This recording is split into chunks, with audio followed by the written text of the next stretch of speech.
Oba, gente, tudo bem? Vamos falar sobre o uso do topiramato em pacientes com excesso de peso e obesidade. O topiramato pode ser usado, mas é do tipo off-label, ou seja, não consta na bula que ele seja indicado para a terapia da obesidade. Mas existem vários ensaios clínicos comprovando uma perda de peso, ou seja, emagrecimento induzido pelo topiramato. No entanto, a gente tem que ter o cuidado de fazer algumas perguntas e se investigar, porque existem contraindicações que são mais ou menos formais ao uso do topiramato. Primeira delas é paciente que tiver história de litíase renal, de cálculo renal, ele não deve usar topiramato, porque o topiramato ele inibe a anidrase carbônica.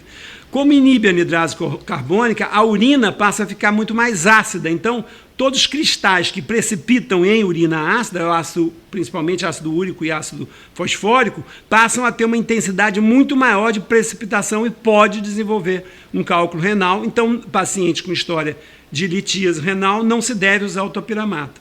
Também não se deve usar o topiramato em pacientes que apresentam um glaucoma de ângulo fechado. Para a gente saber se o paciente tem glaucoma de ângulo fechado ou não, no meu caso, o que eu faço é perguntar se ele tem glaucoma, mas a maioria dos pacientes o glaucoma é de ângulo aberto, então eu pergunto ao oftalmologista que está tratando aquele glaucoma se o glaucoma é de ângulo aberto ou de ângulo fechado. Se for de ângulo fechado, está contraindicado o uso do topiramato também. Uma outra contraindicação é mulheres que estejam querendo engravidar, ou seja, estejam planejando engravidar, porque o topiramato compete com o ácido fólico e no caso de uma gravidez, existe uma possibilidade grande de ter fenda palatina por causa dessa diminuição do ácido fólico por competição com o topiramato. Então, a gente não deve usar o topiramato nesses casos que eu falei.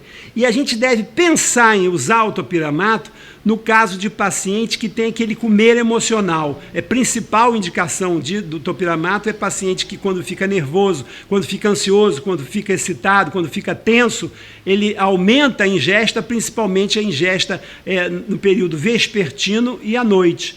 Ou seja, ele começa a comer mais para compensar esse aumento de ansiedade. Nesses pacientes que são chamados apresentando comer emocional, a resposta com o topiramato é bastante interessante.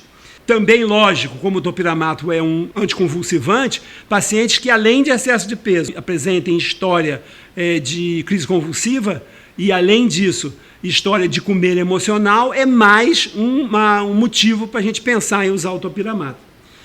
Gostaram? Mandem perguntas, mandem questões, mandem dúvidas, nós vamos adorar responder. Beijo e abraço para todos vocês.